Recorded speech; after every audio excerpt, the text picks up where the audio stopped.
Hi, I'm Chef Rodney with Table 301 Restaurants, and we're here in the Sobeys Loft with a lot of produce from Mill Village and a couple things that weren't from the farm, but thanks to them we're here and we're talking about vegetable cutting and knife cutting and how to help you cook faster and cook more accurately at home. So hopefully you will want to go to the farm and go to the store and find all kind of good fresh produce to use at home. One of the things that's slightly different than the other things we talked about is cutting a melon. So I wanted to talk about that for a little bit. I know growing up, a lot of times when I had cantaloupe, like the one right here, we kind of would just cut the thing in big wedges and we would just kind of stuff our face with them. And same thing with watermelon.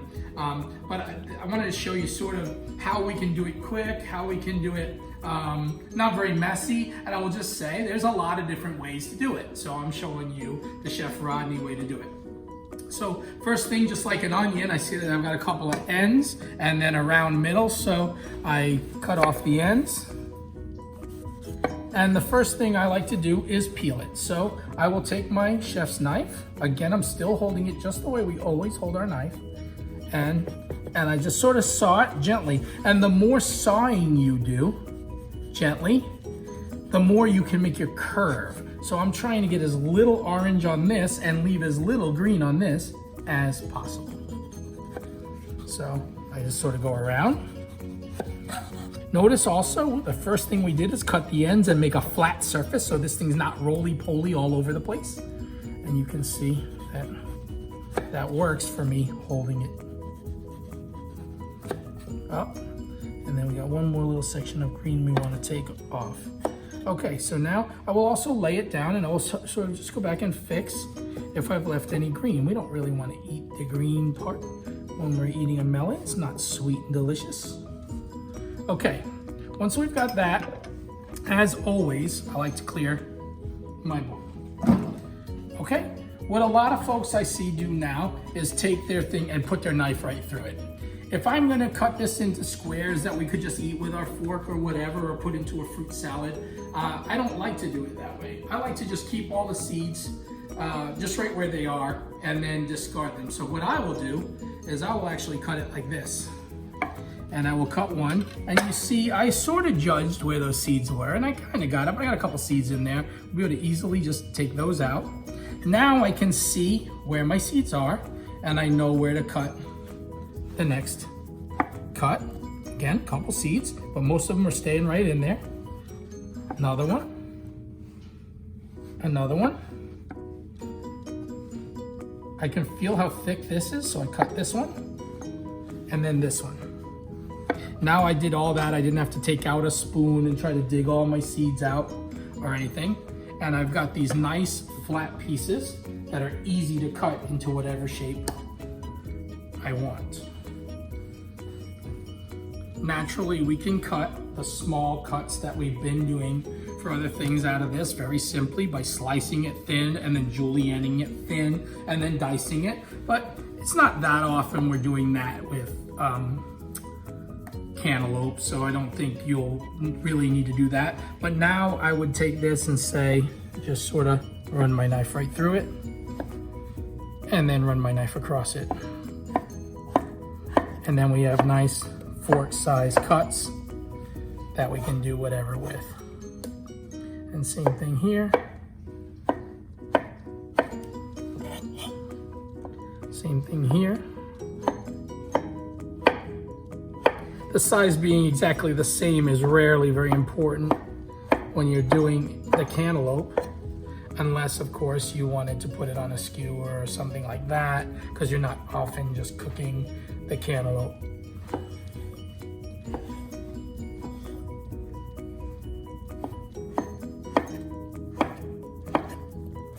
Okay, and that's how I pretty much cut a cantaloupe. And I'll just show very quickly, especially with this ends, that is very easy to just do our slice. So do that, and I might stack them back up. And I can cut my juliennes and I can cut my dice. So if I wanted to make like a little cantaloupe salsa to go on a fresh oyster or something like that, I could just do that very easily. Or even, you know, if you want to just do a bunch of them, get some nice cilantro, a little bit of lime juice, maybe a jalapeno or two, and you could make a really cool salsa, almost pico de gallo-ish with your cantaloupe if you wanted to. So there's a lot of different things you can do. All right, that's cutting a cantaloupe. So now we're gonna cut a watermelon. There's so many different things you can do with a watermelon, ways to do a watermelon. I don't know about you, but when I grew up eating watermelon, we pretty much just, again, we cut it into wedges, we left the skin on, we just stuck our whole face into the thing, which was great. Back then, this may be dating me, I don't know, they had these black seeds in them that you almost never see in a watermelon anymore, and we would spin them at each other and every other silly thing. But now, we like to do a lot more different things with the watermelon, which might require us to have some skill about cutting it nicely. So I want to show this. Not to mention that it's easier for us when we go in the fridge to pull out the bowl of watermelon if we're not even worried about the peel anymore and we've just got watermelon ready to eat. So even at home I do this and my kids absolutely love it, family loves it. So I start taking the ends off. Okay, take that end off, we'll take that end off. And then put them out of your way. Then I'll turn it up onto the end, and just like the cantaloupe, I will kind of go around and take this off. Now, we want to get to the red, but we don't want to waste a lot of red.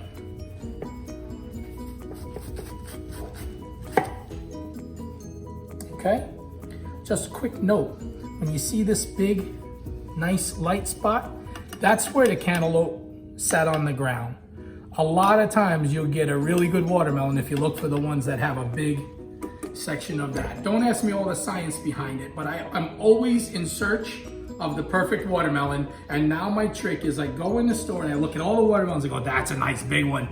And I get it, and a lot of times we get a really good watermelon. So we'll rely on someone else to tell you why that is, but it's just the way I do it.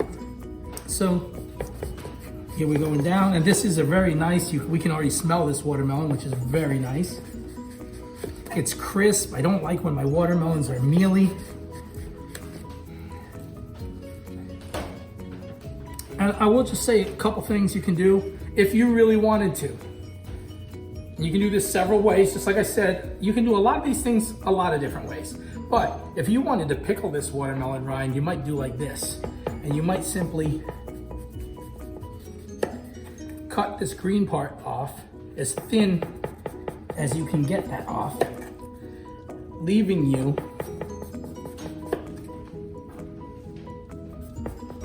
it's one of the few times I work with my board a little bit messy because there's a lot of peel and I don't keep stopping to clear it every 2 seconds. At home I actually have a trash can right near my cutting board and I do clear it pretty often, but actually I'll keep just one for a second. So if you wanted to pickle your watermelon rind, pickled watermelon rind is very cool because it has a really good texture, really crunchy, really summery. So you can simply get it like that, which to me is easier than if I take this peel off and now I still have to find a way to peel all this off, which I can do, but it's just hard to do it. I'm sure there's some chef out there that has a trick or something that I don't know.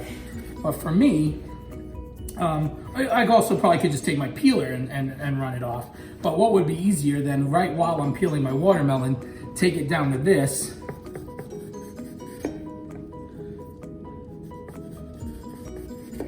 Now I cut this into whatever shape and size I want. So if we were doing this, maybe I would cut it into some sort of cool sticks or something. And then maybe I would just pickle those, or I could even cut it smaller, just like we've done before where we slice it and then we julienne it. So that's just sidebar. If you feel like doing something, you can leave it like this, is very nice too. Just slice it like that. Or you can just take it, lay your slices down, julienne them. So there's a lot of different things you can do. You put this, you take a little water, sugar, a little bit of salt. Typically a good bit of sugar is used with the watermelon rind. Maybe some star anise, maybe some cinnamon cloves. and you just heat that all up on the water, on the stove till it's boiling, and then you kind of put your watermelon rind in it and just let it sit and cool in there. And then if you put it in your fridge for a couple of weeks, it gets better and better over a couple of weeks. And then it's great on salads, it's great on all kind of stuff. It tends to keep that nice crisp texture and soak up the flavors of the brine. So, okay, so I was doing all that to show you the rind, but now I want to get rid of the rind for what we're doing. So again, just take it all off. And I could have done a better job taking it off when I was peeling my watermelon. Okay, all right, now once we've done that, we get this all out of the way. And there's a couple of different ways you can do this, depending on what you're trying to accomplish. If you're just gonna cut wedges or little small pieces to eat, like we did the cantaloupe, you might just cut a slice. It's easy to keep your watermelon sitting here like this. Then you might still further trim it if you want to, get rid of the white, but then you would simply run your knife right down and get your nice bite-sized pieces. This is how I do it at home. My doggy loves them. I can just toss them up and he catches them.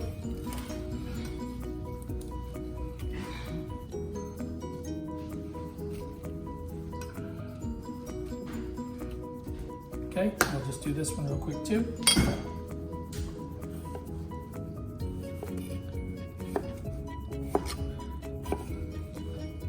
Okay, let's run across. Again, as a habit, when I'm cutting anything, my goal is to have it be almost the same size and shape. So the more you do that, the better you get at it. Okay, but I may want to cut something finer with the watermelon, because I may like to make like a watermelon salsa or something like that. So it might be easiest then to cut a bigger piece, lay it on its flat end, and then just like any of the things that we've cut, we might cut them like that. And then we might, since that has a break there, why not go with that there? And then we can still cut sticks.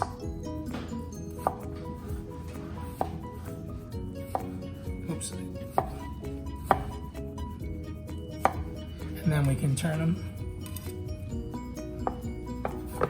and cut them small, so we can make a little watermelon salsa or whatever we want to make with those. Another thing that I love to do when you have these nice seedless watermelons is, I don't have them with me, but I have these little circle cutters that are like biscuit cutters, and I have all different sizes. So if I want to make a little hors d'oeuvre out of this, I might take it and just circle cut it.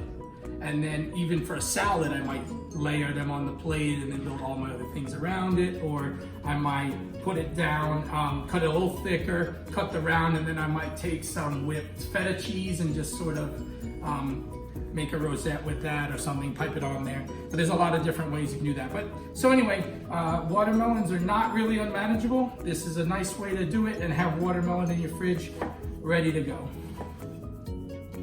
So, first way I did it was where I cut the circles. Now we're doing it where we just slice it straight down. Okay, so same thing, always if I sliced it, then I have to cut basically the julienne shape and then the dice shape. So there, there, and there, and then straight down.